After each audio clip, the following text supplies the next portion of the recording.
Hello বন্ধুরা, আমরা চলে এসেছি কঙ্কালতলা। আজ থেকে ভাবছি একটা ব্লগ দেবো ছোট্ট ছোট্ট করে। 8টার সময়, একটা তো 12:50 একটা ছাড়ি পর্যবেক্ষণ কথা, তো এবার থেকে একটা করে ব্লগ দেওয়ার চেষ্টা করব। তো আজকে কঙ্কালতলায় চলে এসেছি।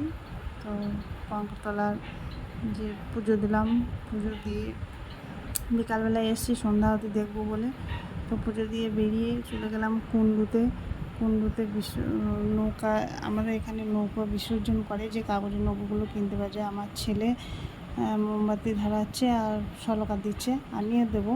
তো ওরটাই দেখাচ্ছি। জায়গাটাতে কিন্তু খুবই সুন্দর। তো সকাল দিকটাও ভালো লাগে, কিন্তু খুব গরমের জন্য এখন সকাল দিকে যেতে পারিনি, বিকালেই গেলাম। তো সেখানে প্রসাদ, কুণ্ডুর জল মাথায় ঠেকিয়ে প্রসাদ খাবো। আর আমি একটা ফলও দিয়ে দিলাম, আমিও ভাসিয়ে দিলাম। তো একবার কিছুখানি ছবি তুলে নিলাম। এবার চলে এলাম যেখানে গঙ্গা আরতি হবে সেখানে। তো আরতিটা দেখাবো না, কাল দেখাবো। তার আগে একটু মেলা ঘুরে নিচ্ছিলাম। তো চলো।